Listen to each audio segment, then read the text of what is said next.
ಸ್ನೇಹಿತರೆ ನಮಸ್ಕಾರ. ಈ ಜಾಗ ನೋಡಿದಾಗ ನಿಮ್ಗೆ ಏನು ನೆನಪಾಗತ್ತೆ? ಒಮ್ಮೆ ಜಾಗ ನೋಡ್ಕೊಳ್ಳಿ. ಏನಾದರೂ ನೆನಪಾಗ್ತಾ ಇದೆಯಾ? ಇದು ನಮ್ಮ ಕನ್ನಡ ಚಲನಚಿತ್ರ ರಂಗದಲ್ಲಿ ಅತ್ಯಂತ ಒಂದು ಹೆಸರು ಮಾಡಿರುವಂಥದ್ದು, ಹಾಗೆ ಅತಿ ವೇಗವಾಗಿ ಜನರ ಮನ ತಲುಪಿರುವಂಥ ಒಂದು ಚಿತ್ರ ಅಂತಂದರೆ ಕಾಂತಾರ. ಇದೇ ಕಾಂತಾರದ ಹಲವಾರು ಸನ್ನಿವೇಶಗಳು ಈ ಸ್ಥಳದಲ್ಲಿ ಶೂಟಿಂಗ್ ಆಗಿರುವಂಥದ್ದು. ನಾನಿವತ್ತು ಬಂದಿರುವಂಥದ್ದು ಬೈಂದೂರು ಕ್ಷೇತ್ರದಲ್ಲಿರುವಂತಹ ಮೂಡುಗಲ್ಲು ಅಥವಾ ಕೆರಾಡಿ ಅಂತಲೂ ಹೇಳ್ತಾರೆ. ಈ ಕೆರಾಡಿ ಅನ್ನೋ ಒಂದು ಗ್ರಾಮಕ್ಕೆ ಬಂದಿದ್ದೇನೆ. ಇದೊಂದು ಕುಗ್ರಾಮ. ಹಾಗೆಯೇ ಇಲ್ಲಿ ಮೂಡುಗಲ್ಲು ಒಂದು ಶ್ರೀ ಕೇಶವನಾಥೇಶ್ವರ ಸ್ವಾಮಿಯ ಒಂದು ಗುಹಾಲಯ ದೇವಸ್ಥಾನ ಇದೆ. ನಾನಿವತ್ತು ಆ ಗುಹಾಂತರ ದೇವಾಲಯವನ್ನು ನಿಮಗೆ ತೋರಿಸ್ಬೇಕು, ಹಾಗೆಯೇ ಆ ದೇವರ ದರ್ಶನವನ್ನು ಮಾಡಿಸೋಣ ಅಂತ ಹೇಳಿ ನಿಮ್ಮನ್ನು ನಾನು ಇವತ್ತು ಇಲ್ಲಿ ಕರ್ಕೊಂಡ್ಬಂದಿದ್ದೇನೆ. ನಾವು ಹೋಗಿ ದೇವರ ದರ್ಶನವನ್ನು ಮಾಡಿ ಈ ದೇವರ ಇತಿಹಾಸ ಏನು, ಹಾಗೆ ಇಲ್ಲಿಯ ವಿಶೇಷತೆಗಳು ಏನು ಅನ್ನೋದನ್ನ ನಿಮಗೆ ನಾನು ತಿಳಿಸ್ಕೊಡ್ತೀನಿ. ಬನ್ನಿ ಸ್ನೇಹಿತರೆ, ನಾವು ಹೋಗಿ ದೇವರ ದರ್ಶನವನ್ನು ಮಾಡ್ಕೊಂಬರೋಣ. ಸ್ನೇಹಿತರೆ, ಹಾಗೆ ನಾವು ದೇವಾಲಯದ ಒಳಗೆ ಬರುವಾಗ ನಮ್ಮ ಎಡಭಾಗಕ್ಕೆ, ಅಂದರೆ ನಾವು ಬರುವಾಗ ಎಡಭಾಗಕ್ಕೆ ನಾವು ಇಲ್ಲಿ ವ್ಯಾಘ್ರ ಮತ್ತು ಹೈಗುಳಿ ಅನ್ನೋ ಒಂದು ದೈವವನ್ನು ನಾವು ನೋಡಬಹುದು. ನೋಡಿ, ಒಳಗಡೆ ಇರುವಂಥದ್ದು.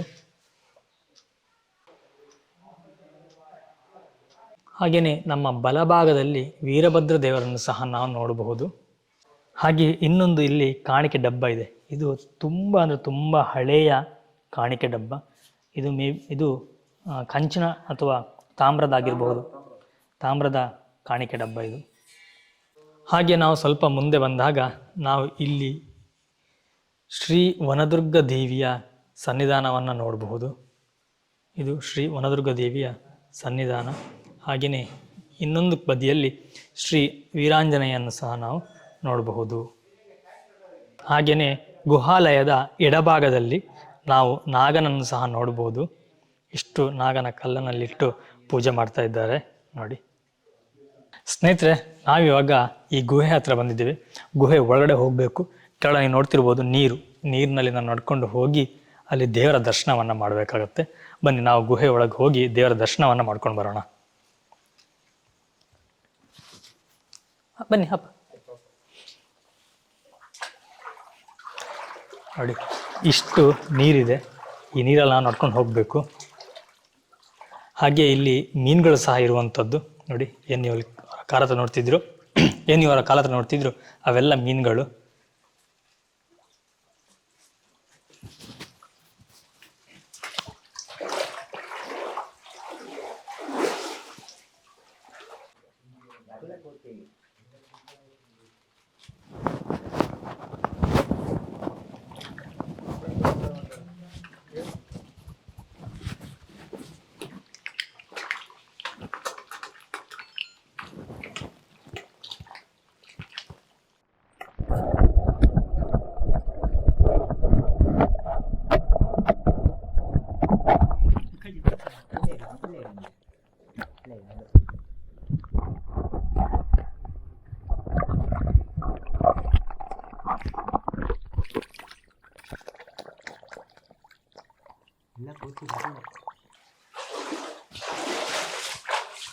ನಾವು ಹೀಗೆ ಮುಂದೆ ಹೋಗ್ತಾ ಇದ್ದ ಹಾಗೆ ನಮ್ಮ ದೇವರ ದರ್ಶನವನ್ನು ಮಾಡ್ಬೋದು. ಬನ್ನಿ, ಮುಂದೆ ಹೋಗೋಣ.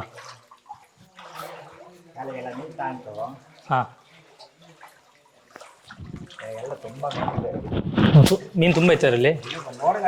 ಹೋ ಹೋ ಹೋ. ಹಾಂ, ಹೋ ಹೋ. ಹಾಂ ಹಾಂ. ಅಲ್ಲ, ಅಂದಾಜು ಎಷ್ಟು ಮೀನು ಸಾಕಿದ್ರಲ್ಲಿ? ಒಂದು ಲೋಡು. ಓಹೋ. ಸ್ನೇಹಿತರೆ, ನಾವೀಗ ಈ ಗುಹೆ ಒಳಗಡೆ ಇದ್ದೇವೆ, ದೇವರ ಹತ್ತಿರದಲ್ಲಿ. ಇವತ್ತು ಈ ಗುಹೆ ಒಳಗಡೆ ದೇವರ ಸಮ್ಮುಖದಲ್ಲಿ ಈ ರೀತಿಯಾಗಿ ನಾನು ಮಾತಾಡ್ತಿರೋದು ನನ್ನ ಒಂದು ಪುಣ್ಯ ಅಂತ ನಾನು ಅಂದ್ಕೊಳ್ತೀನಿ. ಈ ಗುಹೆ ಎಷ್ಟು ನಿಶಬ್ದವಾಗಿ ಶಾಂತವಾಗಿದೆ ಅಂತಂದರೆ ಅಷ್ಟು ಅದು ಹೇಳಲಿಕ್ಕೆ ತೀರೋದಿಲ್ಲ, ಅಷ್ಟೊಂದು ಶಾಂತವಾಗಿದೆ. ಹಾಗೆ ನಿಂತಾಗ ಕೆಳಗಡೆ ಒಂದು ಮೀನುಗಳು ಕಚೆಗಳಿಗೆ ಕೊಡುತ್ತೆ. ನಾವು ಮೀನುಗಳ ಕಚೆಗಳಿಗೆ ಕೊಡ್ತಾ ಇರಲಿ. ನಾವು ಇಲ್ಲಿಯ ಈ ದೇವಸ್ಥಾನದ ಬಗ್ಗೆ ಸ್ವಲ್ಪ ಬಲ್ಲವರಿದ್ದಾರೆ, ಹಾಗೆ ಅವ್ರ ಹತ್ರ ನಾವು ಮಾತಾಡಿ ಈ ದೇವಸ್ಥಾನದ ಬಗ್ಗೆ ಸಂಪೂರ್ಣ ಮಾಹಿತಿ ನಾನು ನಿಮ್ಗೆ ತಿಳಿಸ್ಕೊಡ್ತೀನಿ. ಸರ್ ನಮಸ್ಕಾರ. ನಮಸ್ತೆ. ನಿಮ್ಮ ಹೆಸರು? ನನ್ನ ಹೆಸರು ಮಂಜು ಅಂತೇಳಿ. ಈ ದೇವಸ್ಥಾನದ ಬಗ್ಗೆ ಸ್ವಲ್ಪ ನಮಗೆ ಮಾಹಿತಿ ನೀವು ಕೊಡಿ. ಆಯ್ತಾ? ಹೇಳಿ. ಹೇಳಿ. ಅಂದ್ರೆ ಈ ಗುಬೆ ನಾವೇ ಇಲ್ಲೇ ಅರ್ಧ ಗುಬೆಯಲ್ಲಿ ನಿಂತಿತ್ತು. ಹಾ. ಈ ಅತ್ತ ಗುಬೆ ಮಾತ್ರ ಅಲ್ಲ, ಇದು ಕಾಶಿಯಿಂದ ಬಪ್ಪ ತೀರ್ಥ, ಹಾ ಮತ್ತೆ ಕಾಶಿಯಿಂದ ಬಂದು ಅದು ಮತ್ತೆ ಚಿತ್ರಮೂಲದಿಂದ ಬರುವ ನೀರು. ಹಾ ಅಂದ್ರೆ ಈ ಗುಬೆಯನ್ನು ನಿರ್ಣಯ ಮಾಡಬೇಕಂತೇಳಿ ಹಾ ಮುಂಚೆ 100 ವರ್ಷ ಹಿಂದೆ ಹಾ ಜನರು ಈ ಗುಬೆಯೊಳಗೆ ಹೋಯರು. ಹಾ ಹೊರಗ ಗುಬೆಯಲ್ಲಿ 2 ಲಿಂಗಕ್ಕೆ ಪೂಜೆ ಮಾಡಿ ಹಾ ಮತ್ತು ಇನ್ನು ಮುಂದೆ ಹೋಗ್ಬೇಕಂತೇಳಿ ಆಶೆ ಮಾಡ್ತಾ ಪತಿಯೇ ಹಾ ಅವರ ಕೈಯಲ್ಲಿರುವ ಬೆಳಕು ಪೂರ ನಂಗಿ ಹೋಯ್ತು. ಹ್ಮ್ ಕಸ್ತಲೆ ಘೋರ ಕಸ್ತಲೆ ಆಯಿತು. ಹ್ಮ್ ಅಂದರೆ ಅವರಿಗೆ ಭಯ ಆಪಕ್ಕೆ ಭಯ ಆಯಿತು. ಹ್ಮ್ ಭಯ ಆಪಕ್ಕೆ ಕಾರಣ ಅಂದರೆ ಮುನಿಗಳು ಜಪ ಕೇಳ್ತಾ ಇತ್ತು ಅವರಿಗೆ. ಹ್ಮ್ ಅವರಿಗೆ ಸತ್ಯ ಗೊತ್ತಾಯಿತು, ಹ್ಮ್ ಇದು ಮುನಿಗಳು ಜಪ ಮಾಡುವಂಥ ಪ್ಲೇಸು, ಹ್ಮ್ ಇಲ್ಲಿ ಬಂದ ತಪ್ಪಾಯ್ತು, ನಾವು ಹಾ ನಮ್ಮನ್ನು ಹೆರ್ದಕ್ಕೆ ಬಿಡಿ ದೇವ ಅಂತೇಳಿ. ಓಹೋ ಆವಾಗ ಅವರಿಗೆ ತನ್ನಿಂದ ತಾನೇ ಬೆಂಕಿ ಇಲ್ಲದೆ ಹರುವಣದಿಗೆ ಬೆಳಕಾಯಿ ಹಾ 20 ಜನರು ವಾಪಸ್ ಬಂದಿರು. ಹಾ ಒಬ್ಬರು ಒಟ್ಟರು ಹೊರಗೆ ಬರಲ್ಲ. ಹಾ ಹಾ ಅಲ್ಲೇ ಕೊಡ್ಪನ ಎಲ್ಲ ಬಾಕಿ ಆಯಿತು.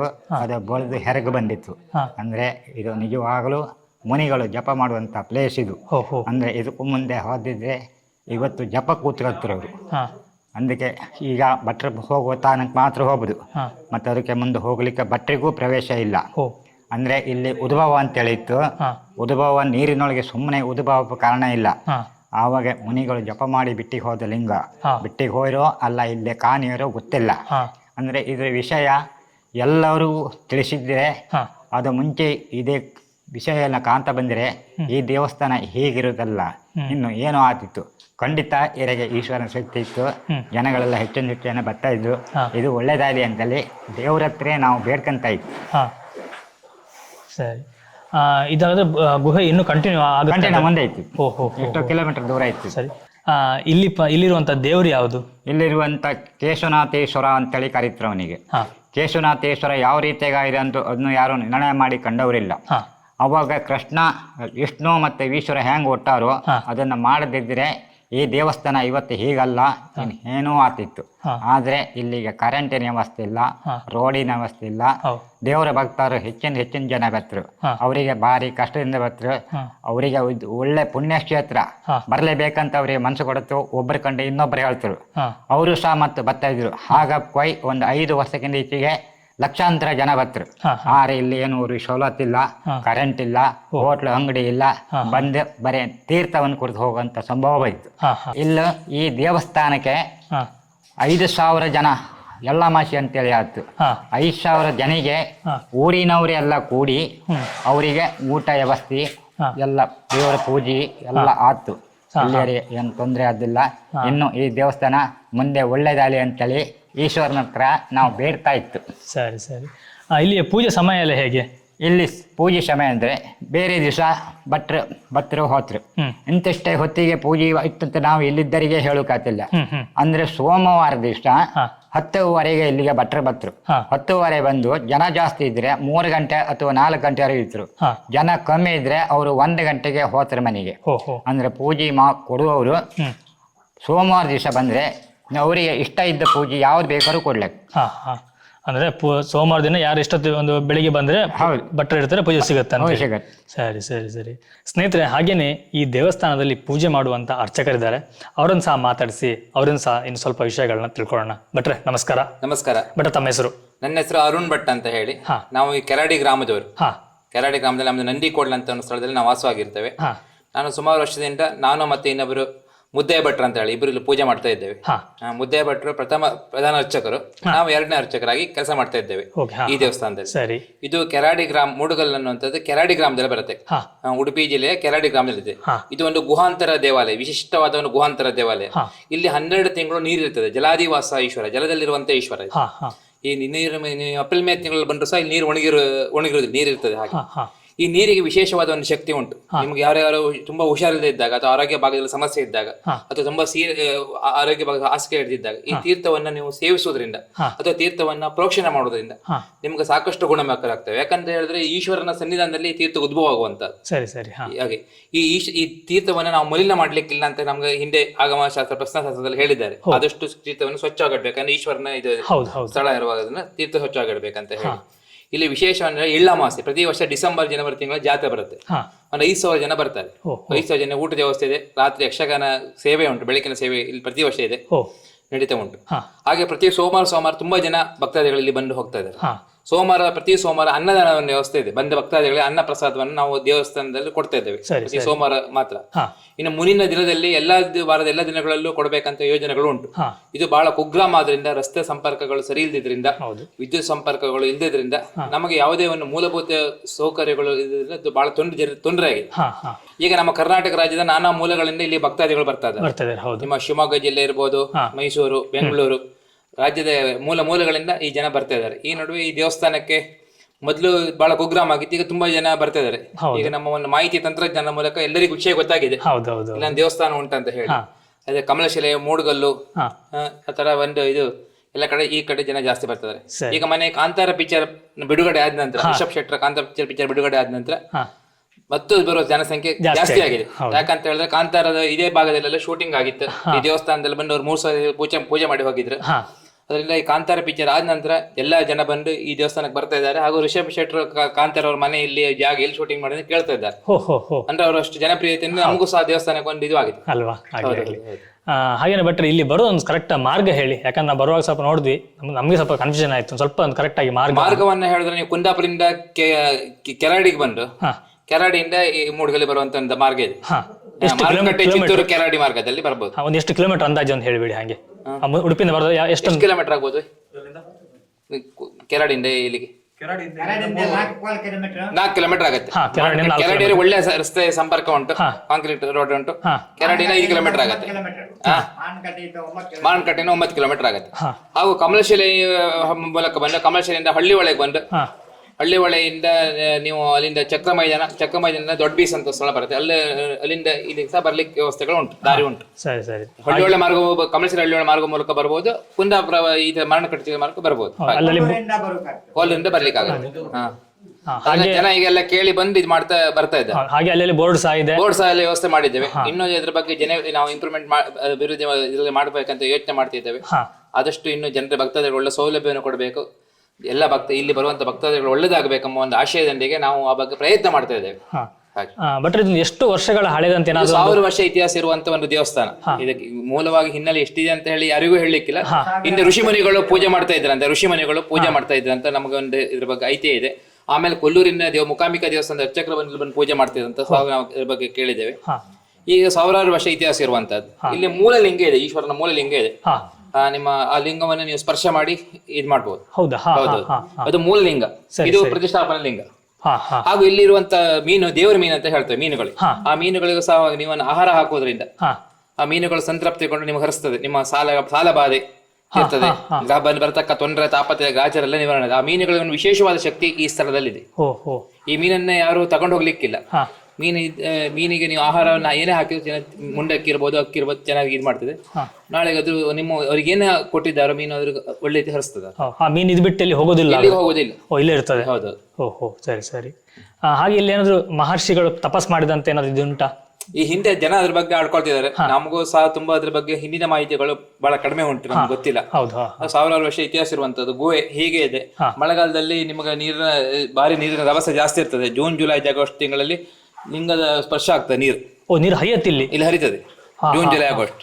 ಅವಾಗ ಇದೀಗ ಸೋಲಾರ್ ಇದರಿಂದ ಕರೆಂಟ್ ಇದಿರುವಂತದ್ದು. ಮಳೆಗಾಲದಲ್ಲಿ ಇದು ಸಹ ಸೋಲಾರ್ ಇದೆ. ಬರೀ ನಾವು ಈ ತರ ಚಿಮಣಿ ದೀಪ ಹಚ್ಕೊಂಡು ಪೂಜೆ ಮಾಡ್ಕೊಂಡು ಹೋಗ್ತೇವೆ.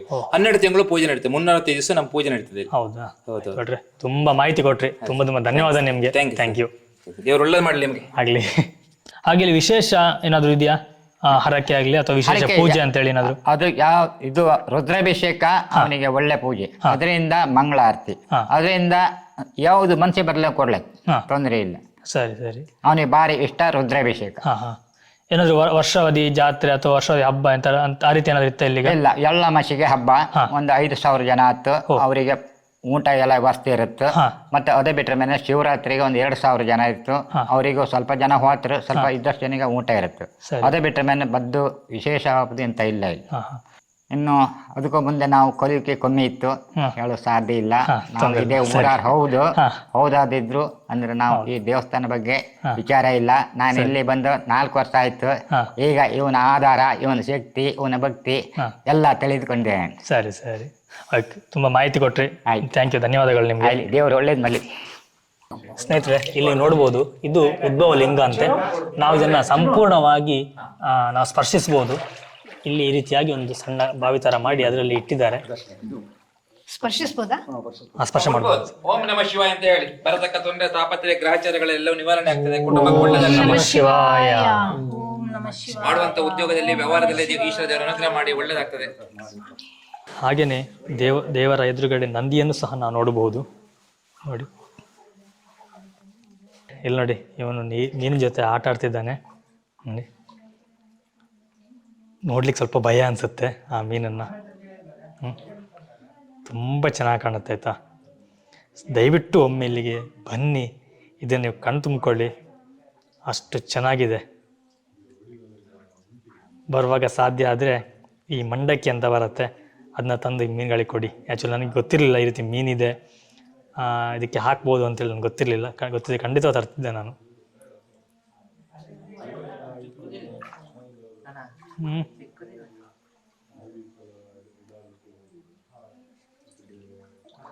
ಎಷ್ಟೆಷ್ಟು ದೊಡ್ಡದಿದೆ ಮೀನು. ಸ್ನೇಹಿತರೆ, ಹಾಗೆಯೇ ನಮ್ಮ ಜೊತೆ ಇಲ್ಲಿಯ ಭಕ್ತರೊಬ್ಬರಿದ್ದಾರೆ. ಅವರನ್ನು ಸಹ ನಾವು ಮಾತಾಡಿಸಿ ಅವರ ಅನುಭವ ಹೇಗಿದೆ ಅಂತ ನಾವು ಕೇಳೋಣ. ಸರ್ ನಮಸ್ಕಾರ. ನಮಸ್ತೆ ಸರ್, ತಮ್ಮ ಹೆಸರು? ನಾಗರಾಜ್ ಭಟ್ಟಿ ನಂದೇಳಿ, ನಮ್ಮದು ಕೋಟೇಶ್ವರ. ನಾವು ಇಲ್ಲಿ ಒಂದು ಹತ್ತಿರದಲ್ಲೊಂದು ಜಾಗವನ್ನು ಖರೀದಿ ಮಾಡಿತ್ತು. ಅವಾಗ ನಾವು ಮತ್ತೆ ಬೇರೆಯವ್ರ ಹತ್ರ ಎಲ್ಲ ಕೇಳಿ ಬಂದಾಗ ಅಂದರೆ ಈ ಗ್ರಾಮಕ್ಕೆ ಸಂಬಂಧಪಟ್ಟ ದೇವಸ್ಥಾನ ಅಂದೇಳಿ ಎಲ್ಲ ಬಂತು. ಹಾಗಾಗಿ ನಾವು ಈ ದೇವರನ್ನ ಆರಾಧನೆ ಮಾಡ್ತಾ ಇತ್ತು. ಮತ್ತೆ ತುಂಬಾ ಪುರಾತನ ಇತಿಹಾಸ ಇರುವಂತ ಕ್ಷೇತ್ರ ಇದು. ದೇವಾನುದೇವತೆಗಳು ಲಿಂಗವನ್ನು ಸೃಷ್ಟಿ ಮಾಡಿದ್ದಾರೆ. ಮತ್ತೆ ಸಾಕ್ಷಾತ್ ಪರಮಾತ್ಮ ಒಂದು ತಪಸ್ಸಿಗೆ ಕೂತಂತ ಜಾಗ. ಕಲಿಯುಗದಲ್ಲಿ ಜನರನ್ನು ನೋಡಿದ್ರೆ, ಪರಮಾತ್ಮನನ್ನು ನೋಡಿದ್ರೆ, ಎಲ್ಲಿ ಅಂದ್ರೆ ಕಲಿಯುಗದ ಜನರಲ್ಲಿ ಮನಸ್ಸಲ್ಲಿ ಶುದ್ಧ ಭಾವನೆಗಳು ಯಾರಲ್ಲೂ ಇರುವುದಿಲ್ಲ. ಒಬ್ಬ ಎಷ್ಟು ಹೇಳಿದ್ರು ಅಷ್ಟಕ್ಕಷ್ಟೇ. ಹಾಗಿರುವಾಗ ಆ ಜನ ಶಿವನನ್ನು ನೋಡಿದ್ರೆ ಶಿವ ಮಲಿನವಾಗುತ್ತ ಅಂತ ಹೇಳುವ ಉದ್ದೇಶಕ್ಕೆ ಶಿಲೆಯಾಗಿ ಪರಿವರ್ತನೆಯಾದ ಒಂದು ಇತಿಹಾಸ ಉಂಟು ಇಲ್ಲಿ. ಈಗ ದೇವರು ಆರಾಧನೆ ಮಾಡುವಂಥದ್ದು ಒಂದು ಮಾನವ ಸೃಷ್ಟಿ ಮಾಡಿದಂಥ ಲಿಂಗ, ಮತ್ತೆ ದೇವಾನುದೇವತೆಗಳು ಸೃಷ್ಟಿ ಮಾಡಿದಂಥ ಲಿಂಗನೂ ಇದೆ. ನೀರೊಳಗೆ ಇದೆ. ಮತ್ತೆ ಅತ್ಯಂತ ಪವಿತ್ರವಾದ ಸ್ಥಳ. ಮತ್ತೆ ತುಂಬಾ ಜನರು ಹೇಳ್ಕೊಂಡಂತ ಹರಕೆ ಅದು ಇದು ಎಲ್ಲ ಸರಿಯಾಗಿ ಬಂದಿದೆ. ಹಾಗಾಗಿ ಜನರು ತುಂಬಾ ನಂಬ್ತಾ ಇದ್ದಾರೆ. ಇಲ್ಲಿಗ ಇರುವಂತ ಜನಸಂಖ್ಯೆ ಎಷ್ಟಂತ ಹೇಳಿದ್ರೆ ಖಾಲಿ 3 ಮನೆ ಮಾತ್ರ. ಅಂದ್ರೆ ಇಲ್ಲಿ ಏನು ಬೇಸಿಕ್ ವ್ಯವಸ್ಥೆಗಳೇ ಇಲ್ಲದೆ ಜನರು ಹೊರಗೋಗ್ತಾ ಇದ್ದಾರೆ. ನಮ್ಮ ಉದ್ದೇಶ ಅಂತಂದ್ರೆ ಜನರು ಬರ್ಬೇಕು, ಇಲ್ಲಿಗೆ ವಾಸಸ್ಥಳ ವಾಸ ಮಾಡಬೇಕು, ಹಾಗೆ ದೇವಸ್ಥಾನ ಅಭಿವೃದ್ಧಿ ಆಗ್ಬೇಕು. ಹಾಗೆ ಇದೊಂದು ಪ್ರಕೃತಿ ನಿರ್ಮಿತವಾದಂತ ಒಂದು ನಿರ್ಮಿತವಾದ ಇಂಥ ಒಂದು ಕ್ಷೇತ್ರ ಕರ್ನಾಟಕದಲ್ಲಿ ಎರಡನೇದಂದು ಹೇಳಿರ್ಬೋದು. ಯಾಕಂದ್ರೆ ಹೇಳಿದ್ರೆ ಬೀದರ್ನಲ್ಲಿ ಒಂದು ಗುಹಾಲಯ ದೇವಸ್ಥಾನ ಇದೆ. ವಿಷ್ಣು ಮೂರ್ತಿಯ ದೇವಸ್ಥಾನನೋ ಏನೋ ಇರಬೇಕು. ಅದು ಬಿಟ್ರೆ ಗುಹಾಲಯ ಇದು ಮೂಡುಗಲ್ಲು ಕೇಶವನಾಥೇಶ್ವರ. ಮತ್ತೆ ಕೆಲವರು ಹೇಳ್ತಾ ಇದ್ದಾರೆ ಇದು ಕಾಶಿ, ಇದರ ಗುಹಾಲಯ ಕಾಶಿಗೂ ಕೂಡ ಲಿಂಕ್ ಇದೆ ಅಂತ ಹೇಳ್ತಾ ಇದ್ದಾರೆ. ಅಷ್ಟು ದೂರ ಇದೆ ಮತ್ತು ತುಂಬಾ ಇತಿಹಾಸ ಇರುವಂತ ತುಂಬಾ ಪವಿತ್ರವಾದ ಕ್ಷೇತ್ರ. ತುಂಬಾ ರಭಸವಾಗಿ ನೀರು ಬರುತ್ತೆ. ಹೌದೌದು, ವರ್ಷ 12 ತಿಂಗಳು ಕೂಡ ನೀರು ಹರಿತಾ ಇರುತ್ತೆ ಇಲ್ಲಿ. ನೀವು ನೋಡಿದಿರಾ ನೀರು ಬರುವಂತ ಫೋರ್ಸ್? ನೀರು ತುಂಬಾ ಪ್ರೆಷರ್ ವಾಟರ್ ಇದೆ ಇಲ್ಲಿ. ಅಂದ್ರೆ ಈಗ ಸ್ವಲ್ಪ ಕಮ್ಮಿ ಆಗಿದೆ, ಕಟ್ಟೆಲ್ಲ ಕಟ್ಟಿದ್ದಾರೆ, ಹಾಗಾಗಿ ತುಂಬಾ ಪ್ರೆಷರ್ ವಾಟರ್ ಇದೆ. ಮತ್ತೆ ತುಂಬಾ ಸುಂದರವಾದ ಒಂದು ನಿಸರ್ಗ ಸೌಂದರ್ಯದ ಮಧ್ಯದಲ್ಲಿರುವಂತ ಒಂದು ಸ್ಥಳ. ಹಾಗಾಗಿ ನಿಮ್ಮ ಅನುಭವ ಹೇಗಿದೆ ಇಲ್ಲಿದು? ಈ ಬಂದಾಗ ಫಸ್ಟ್ ಬಂದಾಗ ಅನುಭವ ಹೇಗಿತ್ತು ನಿಮ್ದು? ಫಸ್ಟ್ ಬಂದಾಗ ನಾನೊಂದು ದೇವಸ್ಥಾನ ಜಾಗಕ್ಕೆ ಸಂಬಂಧಪಟ್ಟ ದೇವಸ್ಥಾನ ಅಂತೇಳಿ ಬಂದಿದೆ. ಬಟ್ ಇಲ್ಲಿ ಬಂದಾಗ ನನ್ನ ಮನಸ್ಸು ನೆಮ್ಮದಿ ಅದೆಲ್ಲ ನೋಡಿ ನಮ್ಗೆ ದೇವಸ್ಥಾನದಲ್ಲಿ ಏನಾದ್ರು ಒಂದು ನಮ್ಮ ಕೈಲಾದಷ್ಟು ಸೇವೆ ಮಾಡಬೇಕು, ದೇವಸ್ಥಾನದ ಒಂದು ಅಭಿವೃದ್ಧಿಗೆ ನಾವು ಬೆಂಬಲಿಸ್ಬೇಕಂದೇಳಿ ಬಂತು. ಯಾಕಂದ್ರೆ ನಮ್ಮ ಕಣ್ಣೆದುರಿಗೆ ಹೀಗಿದೆಲ್ಲ ಒಂದು ಶಿವಕ್ಷೇತ್ರದಲ್ಲಿ ಇರುವಾಗ ನಾವು ಬಿಟ್ಟು ಹೋಗ್ಲಿಕ್ಕೆ ಆಗುದಿಲ್ಲ. ಅದು ಸಮಸ್ಯೆ ಆಗಿದೆ. ನಾವು ನೋಡಿ ಆಗಿದೆ. ಇನ್ನು ಅದಕ್ಕೆ ಏನಾದ್ರು ಒಂದು ಪ್ರಯತ್ನ, ನಮ್ಮ ಈಗ ಶ್ರೀರಾಮ ಸೇತುವೆ ಕಟ್ಟುವಾಗ ಅಳಿಲು ಒಂದು ಸಣ್ಣ ಸೇವೆ ಮಾಡಿದೆ. ಆ ರೀತಿ ಯಾರು ಒಂದು ಸಣ್ಣ ಸೇವೆನ ನಾವೊಂದು ಮಾಡುವ ಅಂದ್ರೆ ನಾವು ಮಾಡೋದೇನೂ ಇಲ್ಲ, ದೇವರೇ ಮಾಡಿಸ್ಕೊಳ್ಳೋದು ನಮ್ಮ ಹತ್ರ. ಅದಕ್ಕೊಂದು ಆ ಪ್ರಯತ್ನಕ್ಕೆ ನಾವು ಈಗ ಹೌದೌದು ಹೋರಾಟಕ್ಕೆ ಈಗ ಒಂದು ನಿಂತಿತ್ತು. ಇಲ್ಲಿ ಒಂದು ನಮ್ಮ ಜಾಗದಲ್ಲಿ ಒಂದು ಇತಿಹಾಸ ಇದೆ. ಹಿಂದಿನ ಕಾಲದಲ್ಲಿ ಅಲ್ಲಿ ಕೋಟಿಲಿಂಗೇಶ್ವರ ಕೆರೆ ಇದೆ ಅಲ್ಲ, ಕೋಟಿಲಿಂಗೇಶ್ವರ ಕೆರೆ ಕೃಷ್ಣ ಕೋಳಿ ರೂಪದಲ್ಲಿ ಬಂದು ಇದು ಮಾಡಿದಾಗ ಒಂದು ಅಲ್ಲಿಗೆ ಕೋಟೇಶ್ವರದ ಕತೆ ಅದು ಏಕ ಸಮಯದಲ್ಲಿ ಕೇಶವನಾಥೇಶ್ವರನಿಗೂ ಕೋಟಿಲಿಂಗೇಶ್ವರಕ್ಕೂ ಒಂದು ಲಿಂಕ್ ಉಂಟು. ಅಂದರೆ ಅಲ್ಲಿ ನಾವು ತಗೊಂಡಂಥ ಜಾಗ ದೇವತೆಗಳು ಹೂಡ್ತಾ ಇದ್ರು. ಅದು ಮೊದಲು ಪಾರೆ ಆಗಿತ್ತು. ಹೂಡ್ತಾ ಇದ್ದಾಗ ಕೃಷ್ಣನು ಅಂದ್ರೆ ಹಕ್ಕಿ ರೂಪದಲ್ಲಿ ಬಂದಾಗ ಅದನ್ನು ಅಲ್ಲಿ ನಿಲ್ಲಿಸಿದ್ರು. ಅಲ್ಲಿ ಏನಾಯ್ತು ಅಂತ ಹೇಳಿದ್ರೆ ಕೋಟೇಶ್ವರದಲ್ಲಿ ಅದೇ ಸಮಯದಲ್ಲಿ ದೇವತೆಗಳು ಕೆರೆ ಮಾಡ್ತಾ ಇದ್ರು. ಕೃಷ್ಣ ಒಂದು ಬೇರೆ ರೂಪದಲ್ಲಿ ಬಂದಾಗ ಕೆರೆ ನಿಲ್ಲಿಸಿದ್ರು. ಇದು ಎರಡು ಒಂದೇ ಸಮಯದಲ್ಲಿ ಆಗಿರೋದು. ಅಂದರೆ ಕೆಲವರು ಇತಿಹಾಸಗಾರಲ್ಲೇ ಹೇಳ್ತಾ ಇದ್ರು. ಅಲ್ಲಿ ಏನಾಯ್ತು ಅಂತ ಹೇಳಿದ್ರೆ ಅಲ್ಲಿನ ದೇವತೆಗಳು ಕೋಟಿಲಿಂಗೇಶ್ವರ ದೇವಸ್ಥಾನದಲ್ಲಿ ನೆಲೆ ನಿಲ್ಲಿಸ್ತು. ಇಲ್ಲಿನ ದೇವತೆಗಳು ಇಲ್ಲಿ ಬಂದು ನೆಲೆ ನಿಲ್ಲಿಸ್ತು. ಕೇಶವನಾಥನಲ್ಲಿ ಬಂದು ನೆಲೆ ನಿಲ್ಲಿಸಿದೆ. ಅದೊಂದು ಇತಿಹಾಸ. ಕೋಟೇಶ್ವರ. ಹಾಗಾಗಿ ನಮಗೂ ಕೋಟೇಶ್ವರಕ್ಕೂ ನಮಗೂ ಈ ಜಾಗಕ್ಕೆ ಏನೋ ಒಂದು ಲಿಂಕ್ ಇದೆ, ಋಣ ಇದೆ, ಏನೋ ಇದೆ, ಯಾವುದು ಗೊತ್ತಿಲ್ಲ. ಇನ್ನು ಮುಂದಿನ ದಿವಸದಲ್ಲಿ ನೋಡ್ಬೇಕು. ಹೌದೌದು. ಕೋಟೇಶ್ವರದಿಂದ ಬಂದು ಇಲ್ಲಿ ಒಂದು ಜಾಗ ತಗೊಳ್ಳುವಾಗ ಕೋಟೇಶ್ವರದ ದೇವರಿಗೂ ಇಲ್ಲಿಯ ಒಂದು ದೇವರಿಗೂ ಸೌಮ್ಯತೆ ಇದೆ, ಒಂದು ಲಿಂಕ್ ಇದೆ ಅನ್ನೋದು ಅವರ ಅಭಿಪ್ರಾಯ. ಅದು ಇದ್ರು ಇರ್ಬೋದು. ಅಂದ್ರೆ ಕೋಟೇಶ್ವರ ಅಂದ್ರೆ ಅದು ಕೋಟೇಶ್ವರ ಕೂಡ ಅದು ಹಾಗೆ ಕೋಟಿಲಿಂಗೇಶ್ವರ ಅಂದೇಳಿ ಕೋಟಿ ಮುನಿಗಳು ತಪಸ್ ಮಾಡಿದಂಥ ಭೂಮಿ, ಅತಿ ಪವಿತ್ರವಾದ ಭೂಮಿ ಕೋಟೇಶ್ವರ ಅಂದೇಳಿದೆ. ಓಕೆ, ತುಂಬ ಧನ್ಯವಾದ. ತುಂಬ ಮಾಹಿತಿ ತಿಳಿಸ್ಕೊಟ್ರಿ. ನಮಸ್ಕಾರ ಸರ್. ಸ್ನೇಹಿತರೆ, ನೋಡಿದ್ರಲ್ಲ, ಇದಿಷ್ಟು ಈ ದೇವಸ್ಥಾನದ ಪರಿಚಯ ಆಗಿತ್ತು, ಹಾಗೆ ಇತಿಹಾಸವಾಗಿತ್ತು. ಎಷ್ಟೊಂದು ಚೆನ್ನಾಗಿದೆ ದೇವಸ್ಥಾನ, ತುಂಬ ಪ್ರಶಾಂತವಾಗಿದೆ. ಈಗ ಸ್ವಲ್ಪ ಭಟ್ರು ಮಂತ್ರ ಮಾಡ್ತಿರೋದ್ರಿಂದ ಸ್ವಲ್ಪ ಒಂದು ಶಬ್ದ ಇದೆ ಅಷ್ಟೇ, ಬಿಟ್ಟರೆ ಬೇರೆ ಯಾವುದೇ ರೀತಿಯ ಶಬ್ದ ಇಲ್ಲ. ತುಂಬ ಅಂದರೆ ತುಂಬ ಖುಷಿ ಆಯಿತು. ನಾನು ಅಂದ್ಕೊಳ್ತಿದ್ದೀನಿ ಈ ಜಾಗಕ್ಕೆ ಬಂದ ನಂತರ ನನ್ನ ಜೀವನ ಸಾರ್ಥಕ ಆಯಿತು ಅಂತ ಅಂದ್ಕೊಳ್ತೀನಿ. ಅಷ್ಟು ಒಂದು ನಿಗೂಢತೆಯನ್ನು ಹೊಂದಿರುವಂತಹ ಒಂದು ಗುಹಾಲಯ ತುಂಬ ಚೆನ್ನಾಗಿದೆ. ದಯವಿಟ್ಟು ಒಮ್ಮೆ ಬಂದು ಈ ದೇವರ ದರ್ಶನವನ್ನು ಮಾಡಿ ಈ ಗುಹೆಯನ್ನು ನೀವು ಕಣ್ತುಂಬ್ಕೋಬೇಕು ಅಂತೇಳಿ ನಾನು ನಿಮ್ಮ ಹತ್ರ ಕೇಳ್ಕೊಳ್ತಿದ್ದೀನಿ. ಹಾಗೆಯೇ ಈ ವಿಡಿಯೋ ಇಷ್ಟ ಆಗಿದೆ ಒಂದು ಲೈಕ್ ಕೊಡಿ. ಹಾಗೆಯೇ ನಿಮ್ಮ ಫ್ರೆಂಡ್ಸ್ಗೆ, ಫ್ಯಾಮಿಲಿಗೆ ಶೇರ್ ಮಾಡಿ. ನಿಮ್ಮ ಒಂದು ಶೇರ್ ನಮಗೆ ತುಂಬಾ ಒಂದು ಹೆಲ್ಪ್ ಆಗುತ್ತೆ. ಹಾಗೆಯೇ ನಮಗೆ ಒಂದು ಪ್ರೋತ್ಸಾಹ ಕೊಟ್ಟಾಗುವಾಗುತ್ತೆ. ಇಲ್ಲಿಗೆ ಈ ಕ್ಷೇತ್ರದ ಪರಿಚಯವನ್ನು ಮುಗಿಸ್ತಾ ಇದ್ದೇನೆ. ನಾನು ನಿಮಗೆ ಮುಂದಿನ ಒಂದು ಕ್ಷೇತ್ರದಲ್ಲಿ ಸಿಗ್ತೀನಿ. Thank you. ನಮಸ್ಕಾರ.